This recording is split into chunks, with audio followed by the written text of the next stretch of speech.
Hello everyone. Back again with film recaps. In this video, I'm going to recap one of the horror thriller films from 2023, titled Double Blind. Before we get to the storyline, I'd like to wish everyone a happy and great day.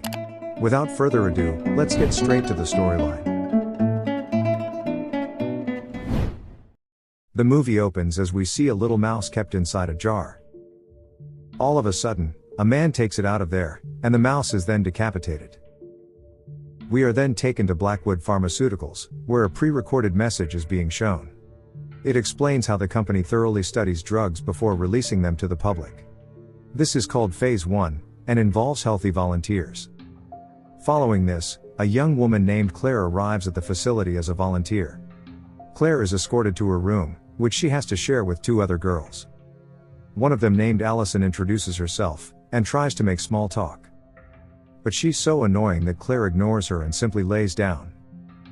After a while, all the volunteers are summoned to the main hall, where there is no mobile reception. Dr. Burke then shows up and announces that she will be supervising the trial. This is the Phase 1 safety study for a new drug developed by Blackwood Pharmaceuticals.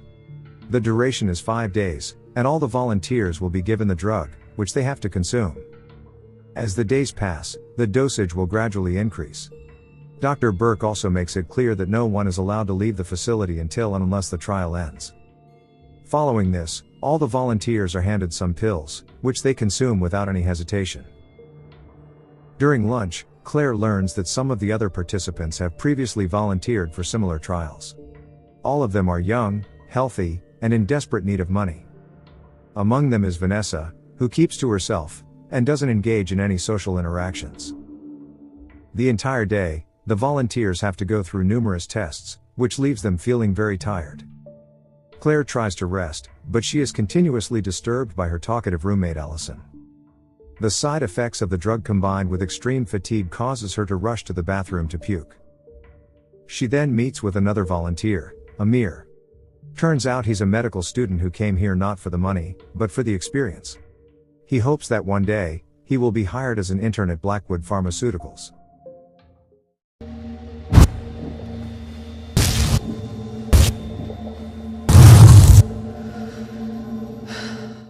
That night, a sleepless Claire gets up and notices that her roommates' beds are empty. Feeling uneasy, she quietly makes her way to the living room, only to find the other 6 test subjects, all similarly awake and restless. They think that the drug makes it hard for them to sleep. However, Dr. Burke examines them the next morning, and reassures them that it's only a minor case of insomnia. In the next scene, we see that 30 hours have passed since the trial began. None of the volunteers have managed to fall asleep, and they spend most of their time in the main hall, playing games and socializing with each other. Elsewhere in her office, Dr. Burke contacts her superiors to report the drug's adverse effects on the participants, and its potential to cause brain inflammation. She suggests halting the trial to prevent further harm, but her superiors seem to have other plans. Later, Dr. Burke informs the test subjects that there will be a change in the trial's course. The new objective is to see how long they can go without sleeping, and this obviously raises a few questions among the group. Amir, who is a medical student himself, tries to chat with Dr. Burke, but she asks him to go back. The next morning, Dr. Burke says that the medication dose will be significantly increased. The news angers the participants, who are already concerned about the drug's impact on their bodies. They refuse to take the higher dose, so the doctor welcomes them to leave. But they quickly change their minds when Dr. Burke reveals that there will be an additional €30,000 for each participant who stays until the end.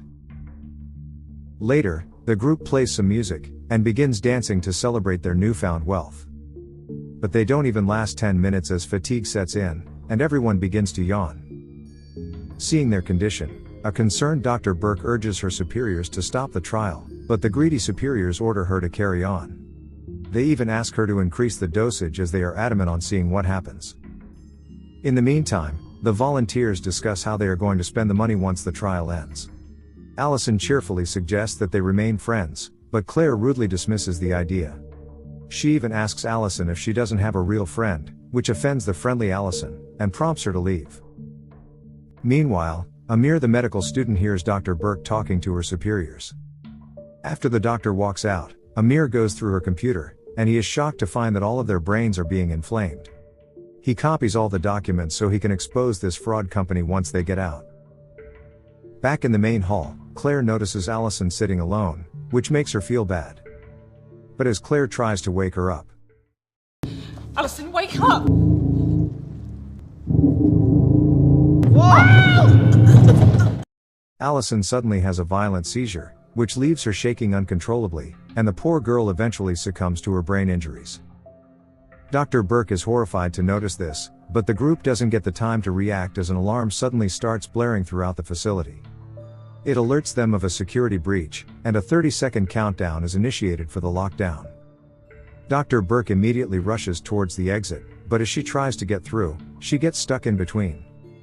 The participants frantically pull her out, but Dr. Burke can only say "I'm sorry" before passing away.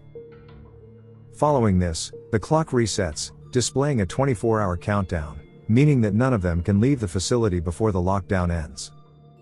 Amir then shows up and frantically reveals everything. He explains that he learned that their brains have been inflamed to the point that they will instantly die if they go to sleep. This freaks the others out, and a guy even tries to attack him, but Amir reassures them that they can be fully cured if they get medical help. They only have to last these 24 hours without falling asleep. The group then inquires about how the lockdown was initiated, to which Amir says he's not sure. He theorizes that Dr. Burke must have done it for some reason. Shortly after, Amir hands each participant 5 pouches of smelly salts, which they can use to stay awake. Hey, go easy, right! He also warns them against taking any stimulants, or even coffee, as that would only worsen their condition. Following this, the group tries their best to pass the time without falling asleep. It has already been more than 4 days since they last slept, so it's a challenging task.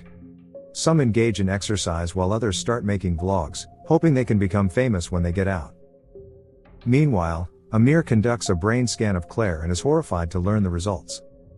But he decides not to disclose it for now. As time passes, the participants slowly begin to feel the effects of sleep deprivation. A guy named Ray finishes all of his smelly salts, and begins pestering the others. But none of them help him, and the quiet girl, Vanessa, even shouts at him to stop bothering her. Elsewhere, Amir is tirelessly working in the lab to find a cure. And then suddenly,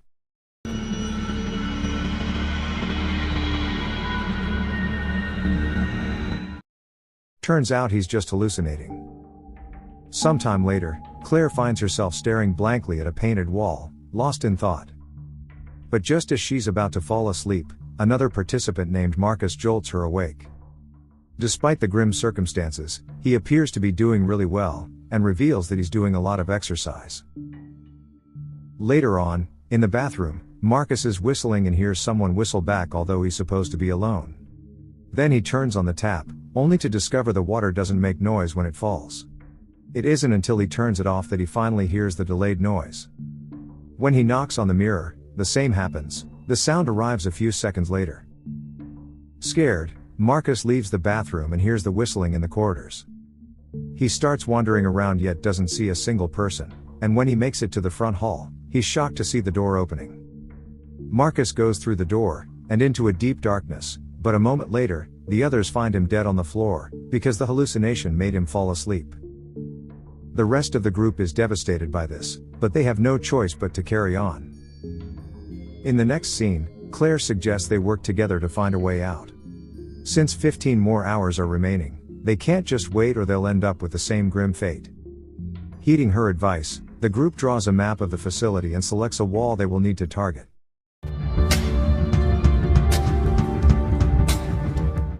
The others take turns striking the wall with an axe. After much effort, they manage to create a hole, only to find a thick metal barrier guarding the facility. The group is devastated by this setback, but Claire refuses to give up. She seeks out Amir to discuss alternative options and finds him in a lab room, looking distraught. When she asks what's wrong, Amir hands her a confession letter. It is revealed that he was the one who triggered the lockdown by copying files and breaching security. Overwhelmed with guilt, he feels like giving up, and falling asleep. But Claire stops him, asserting that whatever happened is the past, and he must help them escape. Amir is inspired by her words, and he uses his medical brain to quickly come up with an idea. He theorizes that if they mix certain chemicals, they can create a poison which would induce brain death. But since they are already under the influence of a strong drug, this might neutralize the drug's effects within them. Claire likes the idea and rushes to inform the others about it. However, a guy named Paul reveals that they don't trust Amir anymore. They suspect that Amir is collaborating with Blackwood Pharma, and Paul found an empty bottle of stimulants in Amir's belongings, something which he had forbidden them from taking. They believe that he used all the pills to make sure he doesn't fall asleep. After a while, the entire group, except Claire, confronts Amir in the lab and ties him up. Ray is particularly aggressive, and he even grabs a knife and threatens Amir to reveal everything. When the situation starts getting out of hand, Claire shouts that Amir has a cure. The group is skeptical, as they believe Amir is trying to poison them with his cure. But Claire is certain that he's telling the truth, so she declares that she'll be the volunteer. Following this, the group begins preparing the formula under Amir's instructions. They work tirelessly for a while. While Paul works, Vanessa talks to Ray in private, saying that she's found a sedative they can use on Amir. At that moment, Paul finishes mixing the cure and gets the injection ready. While everyone is distracted, Vanessa approaches Amir to give him the sedative, however she suddenly falls to the floor. In an out-of-body experience, Vanessa watches the others rush to her body, but soon smoke and darkness surround her. She sees the devil appear before her and screams as her real body starts bleeding and having a seizure. Paul rushes to grab the cure, but Vanessa's shaking knocks the needle away and breaks it, then she pukes and finally dies. To make matters worse, Paul's fast movement knocks the jar with the rest of the cure off the table, causing it to break as well. Amir can only laugh like a maniac, because his formula was wasted just like that. In the aftermath of this tragic event, Claire goes to the main hall to see how much time is remaining. But due to her fragile state, she hallucinates the words goodnight. Then, she goes into a trance, where she starts hearing her mother's voice singing a lullaby. Everything goes dark, and Claire realizes that she's on the verge of death. But despite all of this, she digs down deep, and somehow manages to inhale the smelly salt, bringing her back to normalcy. And then as she holds onto the nearby wall to get up, Claire realizes that it is hollow from inside. This makes her hopeful once again, and she immediately summons Paul to the scene. The two then break through the wall, and discover an autopsy room. They also find an elevator which seemingly leads the dead bodies to the exit. Filled with joy, Claire decides to inform the others about it, but Paul stops her. He says that the both of them should just escape, as the others have gone insane. On the other hand, Amir continues having hallucinations of a zombified Dr. Burke. She starts manipulating his thoughts, urging him to take a stand against the others. She also points at a nearby knife, telling him to kill everyone else. A while later, an enraged Ray enters the room. Turns out he has found the confession note, which reveals that Amir was the one who put them in this situation. Filled with rage, he grabs a scalpel, and proceeds to cut the poor guy. But before he can do so, Amir breaks free from his restraints and causes Ray to injure his neck with the scalpel. This gives a brainwashed Amir to grab hold of the knife. He repeatedly stabs Ray in the chest, killing him instantly. Upon hearing the commotion, Paul and Claire arrive at the scene, only to witness Ray's lifeless body. But they realize that Amir has gone insane because of sleep deprivation. This forces the duo to run for their lives, with the medical freak chasing after them. Paul reaches the autopsy room first, but the damn guy chooses to lock the door, leaving Claire to fend for herself. Claire rushes to the MRI room, but when Amir proceeds to finish her off, the MRI machine's magnet pulls his knife away. This gives Claire enough time to punch him and run away. On the other hand, the selfish Paul enters the elevator and starts it. He claims in his video recording that he's the only one who can escape this wretched facility. But to his horror,